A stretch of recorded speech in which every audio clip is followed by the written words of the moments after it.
Good morning students. आज हम लोग डिस्कस करेंगे एसएससी स्टेनोग्राफर एग्जामिनेशन 2024 के स्ट्रेटजी और उसके पैटर्न के बारे में कि पैटर्न उसका कैसा होता है ना। एक्चुअली जब तक हम उसके पैटर्न को नहीं समझेंगे तब तक एग्जाम हम ढंग से प्रिपेयर नहीं कर पाएंगे, और यदि प्रिपेयर ढंग से नहीं हुआ तो क्रैक नहीं हो पाएगा, है ना। तो रिटेन भी बहुत ज़रूरी है।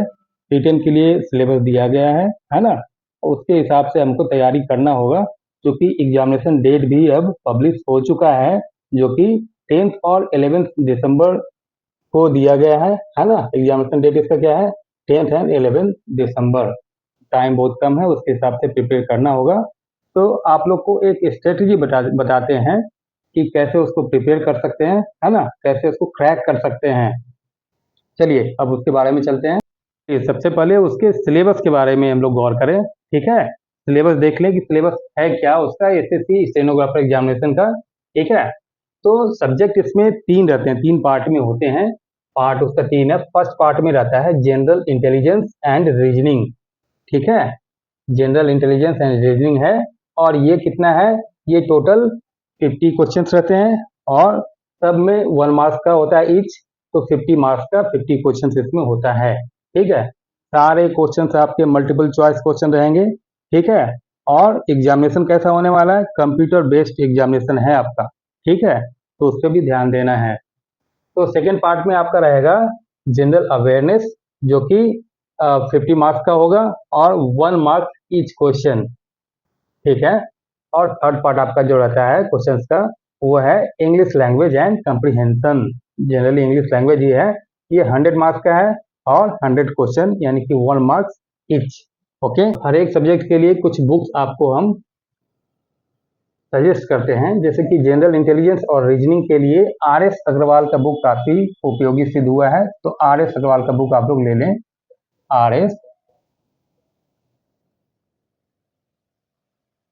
ठीक है। आर.एस. अग्रवाल का जनरल इंटेलिजेंस और रीजनिंग का बुक आता है, उसको देखिए। और उसमें प्रैक्टिस सेट दिया गया है और डिटेल से बताया भी गया है, उसको आप लोग बार बार रिवाइज कीजिए और फिर देखिए।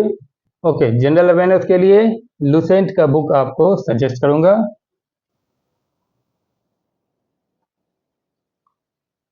तो लुसेंट जनरली क्या कीजिए आप कि 2024 का लुसेंट ले लीजिए, ताकि उसमें करेंट टॉपिक भी हो, ठीक है। तो उसमें भी आप लुसेंट का बुक ले सकते हैं।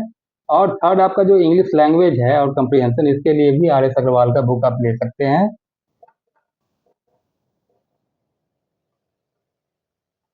ठीक है। तो ये तीनों बुक लेने के बाद, और इसके अलावा आपको क्या लेना है? प्रीवियस ईयर्स का क्वेश्चन बुक। प्रीवियस ईयर्स में जो भी क्वेश्चन है उसका भी क्वेश्चन बुकलेट मिलता है, वो आप लोग मार्केट से परचेज कीजिए। सबसे पहले आप उसका पैटर्न पे ध्यान दीजिए, ठीक है।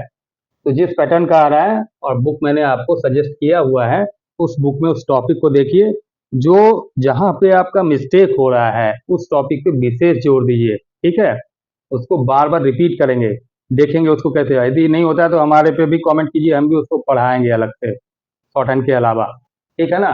तो सबसे पहले आप क्या कीजिए कि जो भी आपको क्वेश्चंस उसमें लग रहे हैं कि कठिन है, तो बुक्स में जाइए और उस पैटर्न पे ध्यान दीजिए, उस क्वेश्चन, उस पर्टिकुलर पोर्शन पे ध्यान दीजिए कि वो कैसे उसका क्वेश्चन का हल हमको मिल रहा है। और टाइमिंग पे विशेष ध्यान दीजिए, क्योंकि टाइमिंग भाई साहब पूरे एग्जाम का कितना है? 2 आवर्स। कितना टाइमिंग है? 2 आवर्स, ठीक है। 2 आवर्स में ही हमको ये 3 पोर्शन कंप्लीट करना है, जनरल इंटेलिजेंस यानी रीजनिंग, जीके एंड इंग्लिश, ठीक है। तो इसमें आपको विशेष ध्यान ये देना है कि रीजनिंग जो है हमारा, ये 30 मिनट्स में कंप्लीट हो जाए, ठीक है। जनरल अवेयरनेस मेरे हिसाब से ये 25 मिनट्स में ही कंप्लीट हो जाएगा। ये तो यस नो है, यदि आपको आता है तो ठीक है, नहीं आता है तो फिर उसमें टाइम देना बर्बाद है। उसमें मिस्टेक नहीं करना। अभी आपको आगे भी बताएंगे, उसमें नेगेटिव मार्किंग भी है ना। उसके बाद है आपका इंग्लिश लैंग्वेज। इसमें आप लोग दे सकते हैं, इसमें आप दे दीजिए 45 मिनट से 50, ठीक है। तो ये आपका टाइमिंग आपको आप बंटवारा कर दिए। इसके अलावा जो टाइम बचेगा उसमें हम रिवाइज करेंगे क्वेश्चन को, क्वेश्चन रिवाइज। और जहाँ छूटा है, जिसमें कंफ्यूजन लग रहा है, तो हो सकता है कि अगले बार वो आपको ट्रिगर कर जाए उसका आंसर, तो उसमें हम लोग उसको कलर करेंगे, ठीक है। तो ये आपका पैटर्न था, ये आपका मार्क्स था, है ना, और ये मैंने आपको बुक सजेस्ट किया।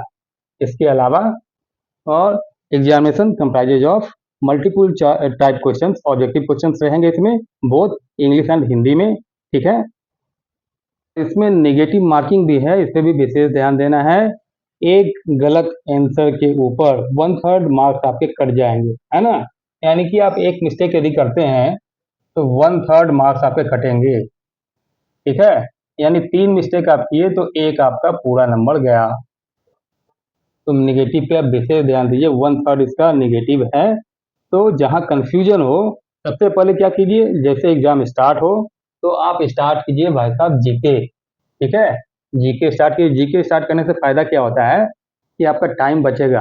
कैसे कि जीके में यस नो है, यदि आप क्वेश्चन पढ़े, आपको जवाब आ रहा है तो आप तुरंत दे देंगे, अदरवाइज आप उसको सोचेंगे। सोचने वाला काम वहाँ पे फर्स्ट राउंड में नहीं करना है। फर्स्ट राउंड में आपको जो भी क्वेश्चंस आ रहे हो फटाफट उसको आप कलर कीजिए, ठीक है।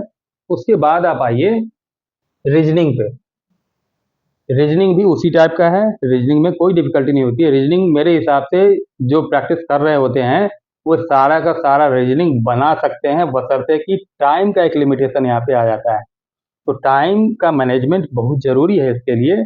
और रीजनिंग आप इसलिए बोलते हैं बार बार प्रैक्टिस कीजिए ताकि आपका टाइम बचेगा, है ना। तो रीजनिंग का प्रैक्टिस करने से क्या होगा कि ये भी आप जो है 25 से 30 मिनट के अंदर, 25 टू 30 मिनट्स के अंदर आप रीजनिंग आपका कंप्लीट हो जाएगा, ठीक है। उसके बाद लास्ट में आइए आप इंग्लिश लैंग्वेज पे, ठीक है, जिसमें थोड़ा सा दिमाग आपका लगना है, ठीक है। तो उसको भी हम लोग जो है 45 टू 50 मिनट में उसको कंप्लीट कर लेंगे। अब हमारे पास टाइम बचता है लगभग 15 मिनट्स का, है ना। 15 से 20 मिनट का टाइम बचेगा। उसमें हम देखेंगे कि हमारा जीके का कौन कौन सा क्वेश्चन ऐसा है जिसको मैंने छोड़ दिया है ना। फिर उसको जीके को हम लोग रिवाइज करेंगे, और जिसको छोड़े हैं यदि उस समय आ रहा है तब उसको टिक लगाएंगे, उसको कलर करेंगे, अदरवाइज उसको छोड़ देंगे, क्योंकि निगेटिव मार्किंग भी है, इस पर ध्यान रखिएगा, ठीक है। फिर रीजनिंग में आएंगे। रीजनिंग भी कुछ ऐसा होता है कि उस समय कैलकुलेट करते हैं तो हमको उस समय पता नहीं चल पाता है कि नेक्स्ट जो है सीरीज में या फिर किसी और चीज में उस अगला सीरीज क्या होगा। तो हो सकता है कि उस समय आपका ट्रिगर कर जाए, उस समय पता चल जाए। तो रीजनिंग उसके बाद हम लोग टच करेंगे, उसको रिवाइज करेंगे, ठीक है। देखते हैं कि मिनिमम हम लोग जो है कितने नंबर लाएं कि हमारा जो है कम से कम रिटेन हमारा गोल अचीव हो जाए, रिटेन हमारा उसमें रिजल्ट आ जाए। क्योंकि उसके बाद ही तो हम लोग स्टेनोग्राफी का एग्जाम दे पाएंगे, है ना। डिक्टेशन उसके बाद ही डिक्टेशन टेस्ट हो पाएगा, ठीक है। तो डिक्टेशन के लिए जरूरी है कि हम लोग जो रिटेन एग्जामिनेशन है स्टेनोग्राफर्स का उसको क्रैक करें। तो हमारा क्या उद्देश्य रहेगा, मेन मोटो ये रहेगा कि रीजनिंग में जो है 50 क्वेश्चन है, तो 45 टू 48 इतना जो है मार्क्स इसमें हमको चाहिए। आ भी जाता है, रीजनिंग कोई ऐसा इसमें हार्ड एंड फास्ट नहीं होता है। रीजनिंग जनरल रीजनिंग है, क्योंकि इसमें जानता है कि अगला एग्जामिनेशन भी लेना है, जो कि स्टेनोग्राफी का एग्जामिनेशन है, जो कि मेन एग्जामिनेशन है। लेकिन उसको वहां तक पहुंचने के लिए आपको रिटन एग्जामिनेशन क्रैक करना होगा, उसके बाद ही जा पाएंगे, ठीक है। तो आप रीजनिंग यदि बनाना स्टार्ट करेंगे, आप प्रैक्टिस लगातार अभी से स्टार्ट कर दीजिए, तो आपका 45 टू 48 मार्क्स उसमें आ जाएगा, है ना। 45 तो आ ही जाएगा आपका। फिर जनरल अवेयरनेस से आपका प्रैक्टिस यदि सही रहा तो आप 50 मार्क्स में इसमें भी जो है आप 40 से 46 मार्क्स तक इसमें आप ला सकते हैं, है ना। और ज्यादा आ जाए तो और बेटर है ना। यदि आप पढ़े हैं वही क्वेश्चन आ गया आपका तो और बेटर है। लुसेंट इसके लिए बहुत ही उपयोगी बुक है, लुसेंट को आप ध्यान दीजिए और सब्जेक्ट वाइज इसमें पढ़िए। ऑब्जेक्टिव टाइप क्वेश्चन के लिए लुसेंट बहुत ही परफेक्ट बुक है जीके के लिए। और हो सके तो आप करंट का 2024 का लुसेंट ले लीजिए, उसके बाद उसको पढ़ना स्टार्ट कीजिए। पार्ट बाई पार्ट उसको बांट दीजिए, हर एक पार्ट से डेली कुछ ना कुछ उसमें पढ़िए और देखिए आपका रिजल्ट कैसा आता है, ठीक है। इसके बाद आते हैं भाई साहब इंग्लिश पे। इंग्लिश हमारा थोड़ा सा यहाँ पे क्या है, इंग्लिश पे विशेष ध्यान देना है, इसलिए कि इंग्लिश की तैयारी तो ऐसे पहले भी करते हैं, यदि इंग्लिश स्टेनोग्राफी का तैयारी आप कर रहे हैं तो, है ना। Antonyms anonyms fill in the blanks, jumble sentence है, कैसे उसको पूरा करेंगे, है ना। तो इसमें भी आपका हमारा स्ट्रेटेजी होना चाहिए कि 100 में जो है कम से कम हमको जो है हमको 75 टू 85 मार्क्स इसमें लाने हैं, ठीक है। तो हमारा मोटो ये होना चाहिए कि टोटल जो है 170 से लेके 185 तक ये आपका गोल होना चाहिए अचीव करने के लिए, ठीक है। टोटल 200 में से 170 एंड एबव यदि लाते हैं तब आप एलिजिबल होंगे नेक्स्ट एग्जाम देने के लिए, जो कि होगा आपका डिक्टेशन टेस्ट, स्टेनोग्राफी टेस्ट, ठीक है। तो जनरली ये देखा जाता है कि जो हाईएस्ट मार्क्स इसमें ले आया है रिटन में, उसका स्टेनोग्राफी गोल होता है, वो वहाँ जाके गोल हो जाते हैं। इसलिए हम सजेस्ट करेंगे मध्यम मार्ग, बीच के मार्ग से चलिए। आप इधर भी देखते जाइए रिटन के लिए, और स्टेनोग्राफी आपका रेगुलर, उसमें भी आधे घंटे का टाइम दीजिए, तभी हो पाता है, ठीक है।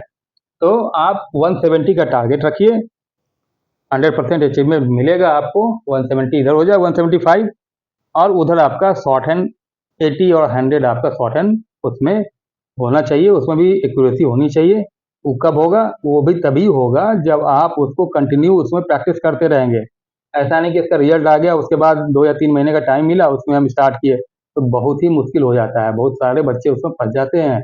इसलिए हाफ एन आवर ही दीजिए, लेकिन डेली स्टेनोग्राफी भी हल्का हल्का टच करते रहिए। ग्राम लॉक्स डेली देख लिए, है ना। डिक्टेशन एक बार यदि हम मेरा कंप्लीट है तो डिक्टेशन 80 का स्टार्ट कर दिए, 80 का लेना शुरू किए, 80 से 100 लेना स्टार्ट किए। ठीक, ये मार्क्स के हिसाब से जैसे आप क्वालिफाई करेंगे, उसी के हिसाब से आपका स्किल टेस्ट के लिए फिर से कॉल लेटर आता है ना। तो यदि आपको stenographer grade C, steno grade C के लिए आपका कॉल लेटर आता है, तो इसके लिए आपको चाहिए कितना? 100 वर्ड पर मिनट, 100 वर्ड पर मिनट का स्पीड आपका होना चाहिए, है ना। और यदि आप स्टेनो ग्रेड सी क्रैक कर लेते हैं भाई साहब, तो आप देखिए कितना अच्छा यहाँ पे ये है, +2 करके, ओनली +2, 10+2 करके आप group B non gazetted post के लिए आप उसमें आपका अपॉइंटमेंट हो जाता है ना। जो कि ग्रेजुएट लेवल एसएससी से भी वहीं जाते हैं, 46 ग्रेड पे उसका होता है ना। तो ग्रुप बी ऑफिसर आप बन जाएंगे, नॉन गस्टेड, ठीक है। तो देखिए 10+2 करके ही आपको इतना अच्छा पोस्ट मिल रहा है, इतना अच्छा आपको सैलरी मिल रहा है। इसके लिए आपको 100 वर्ड पर मिनट चाहिए, इसलिए आपको मेहनत तो करना पड़ेगा, है ना। तो शॉर्ट हैंड भी एक ऐसा कला है, इसको आप यदि सीख लेते हैं और सही समय पे यदि यूटिलाइज हो जाए, तो आप बहुत जल्दी अच्छे पोस्ट पे पहुंच सकते हैं। आपका वहां से देखिए प्रमोशन होगा तो आप कहाँ से कहाँ चले जाएंगे, है ना। और यदि स्टेनो ग्रेड डी, यानी कि आपका जैसा रिटन में रिजल्ट आया, मार्क्स आया, उसके हिसाब से उसको उसका डिस्ट्रीब्यूशन होता है। स्टेनो ग्रेड डी के लिए यदि आपका कॉल लेटर आया,